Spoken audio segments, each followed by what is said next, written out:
लड़ाई बहुत ज्यादा होगी। उसके बाद पापा को चक्कर आ गई, सो गए वो।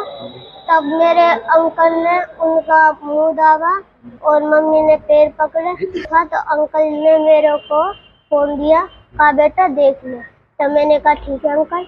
तब मेरे पापा को उन्होंने ड्राम में डाला। खेड़तल तिजारा में एक ऐसा हत्याकांड हुआ जिसने सभी को सन रख दिया, या कहें कि मानो कि लोगों के पास शब्द नहीं रहे।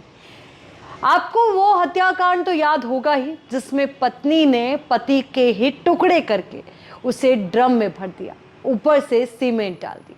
खेड़तल तिजारा में भी ऐसा ही मामला सामने आया। यहां पर पत्नी ने प्रेमी के साथ मिलकर पति की हत्या को अंजाम दिया और उसके बाद उसकी बॉडी के ऊपर नमक डालकर दोनों फरार हो गए।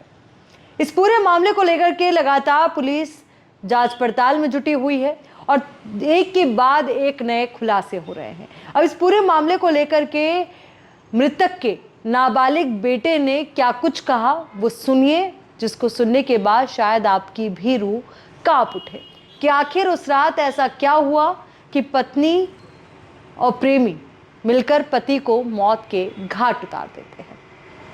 सबसे पहला मुद्दा जो इस पूरे मामले में सामने आया कि पत्नी, पति और उसका प्रेमी तीनों शराब पीने के काफी शौकीन थे।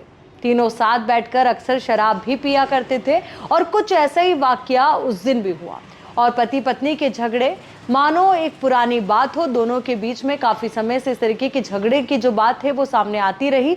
अब उसके बाद उस रात क्या हुआ वो हम आपको बताते हैं। उस बच्चे ने क्या कहा वो जरा आप सुनिए। महिला के नाबालिग बेटे ने बताया कि उस रात को खूब झगड़ा हुआ था। अंकल यानी कि महिला का प्रेमी जितेंद्र शर्मा ने पापा का मुंह दबाया। मम्मी यानी कि लक्ष्मी देवी ने पैर पकड़ रखे थे। वहीं पुलिस अधीक्षक मनीष कुमार ने बताया कि मर्डर के बाद दोनों आरोपी डेड बॉडी के पास ही बैठे रहे। उन्होंने बॉडी पर नमक डाला और ड्रम में भर दिया। उसकी कोशिश थी कि बॉडी को गला दिया जाए। किशनगढ़ बास यानी कि खेड़तल तिजारा के चर्चित हत्याकांड में हंसराम का पोस्टमार्टम भी हो चुका है। तो वहीं हंसराम, उसकी पत्नी लक्ष्मी और जितेंद्र तीनों शराब पीने के शौकीन थे। पत्नी और उसके बॉयफ्रेंड के अवैध संबंधों का हंसराम को पता चल गया था। यही वजह है कि दोनों के बीच में अनबन चल रही थी, झगड़े चल रहे थे और इसी बीच जितेंद्र और मृतक की पत्नी दोनों ने इस दौरान साजिश भी रच डाली कि आखिर पति को रास्ते से कैसे हटाया जाए। तो नाबालिग बेटे ने बताया कि मेरे पापा ऊपर बैठे हुए थे, यानी कि छत पर वो बैठे हुए थे और मम्मी से झगड़ा कर रहे थे। तभी अंकल जी नीचे से आए। मेरे पापा ने कहा जाओ दारू ले आओ। अंकल दारू ले आए, फिर दोनों बैठ गए। तभी मम्मी ने कहा क्यों इतनी दारू पी रहे हो। इस बात पर फिर लड़ाई होने लगी। अंकल ने कहा अरे क्या कर रहा है, क्यों मार रहा है बेचारी को। पापा बोले मैं कितना भी मारूं तुझसे क्या मतलब, तेरी घरवाली है क्या। अंकल ने कहा ऐसे मत मार, बच्चे रो रहे हैं। तो वहीं अंकल ने पापा से कहा दारू पी ले लेकिन इतनी मत पिया कर कि बच्चों को मार दे। तब मेरे पापा ने लोहे का टेप यानी कि औजार उठाया और अंकल, मम्मी और मुझे मारने के लिए भागे। तभी अंकल ने कहा पागल हो गया है क्या। इतने में मम्मी ने पापा को पीछे से पकड़ लिया और अंकल ने लोहे का औजार उठाकर फेंक दिया। लड़ाई और बढ़ गई। इसके बाद पापा को चक्कर आ गए और वे सो गए। तब मेरे अंकल ने उनका मुंह दबा दिया और मम्मी ने पैर पकड़ लिए। सुबह उन्होंने मम्मी लक्ष्मी और अंकल जितेंद्र यानी कि दोनों ने पापा को ड्रम में डाल दिया।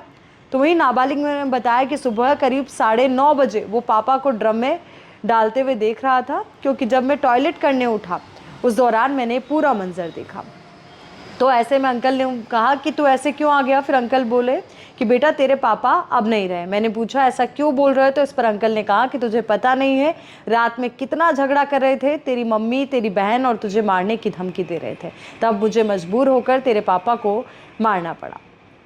तो वही घटना के बाद अब जितेंद्र अंकल ऊपर थे तो उनके पापा भी ऊपर आए। उन्होंने पूछा इसका आदमी सूरज कहाँ है। अंकल ने कहा वो दिल्ली गए। इस पर उनके पापा ने कहा तू झूठ बोल रहा है, मुझे विश्वास नहीं है। तो तमाम जो अहम जो जानकारी है वो मृतक के नाबालिग बेटे ने साझा की है। साथ ही उसने ये भी बताया कि किस तरीके से जितेंद्र जिसके घर में वो लोग रह रहे थे उस दौरान जितेंद्र के पिता ने उससे कई सवाल पूछे कि आखिर वो सूरज कहाँ गया और उसके बाद वो उसको लेकर के लगातार जानकारी जुटा रहे थे। पर इस दौरान जितेंद्र ने एक साजिश रची और उसने महिला और उसके बच्चों को कहा कि तुम घर से किसी बाहर से सामान लाने के बहाने घर से बाहर चली जाओ, वहां इंतजार करो। और उसके बाद वो उनको लेकर के बाइक पे निकल पड़ा। और जब वो निकला तो उससे जानकारी थी कि तीनों को ही, यानी कि जो दोनों हैं, जितेंद्र महिला का प्रेमी और महिला जिसने अपने पति की हत्या की, वो दोनों ईंट भट्टों पर काम करना जानते हैं। तो उन्होंने साजिश रची या कह लीजिए कि प्लानिंग की कि हाँ, हम ईंट भट्टे पर काम करेंगे, इससे पुलिस हमें नहीं पहचान पाएगी। पर जैसे ही खबर सनसनी की तरह फैली, उसके बाद जो वो ईंट भट्टे पर जिस पर वो काम करने गए, वहां पर उसने तुरंत पुलिस को सूचना दी। उसके बाद दोनों को हिरासत में लिया गया, जांच पड़ताल की गई और उसके बाद जो उनके बच्चे थे उनसे भी बातचीत की गई, पूछताछ की गई। तो उस दौरान पूछताछ में नाबालिग बेटे ने तमाम चीजें बताई, जो पुलिस के हाथ में एक बहुत बड़ा सबूत है।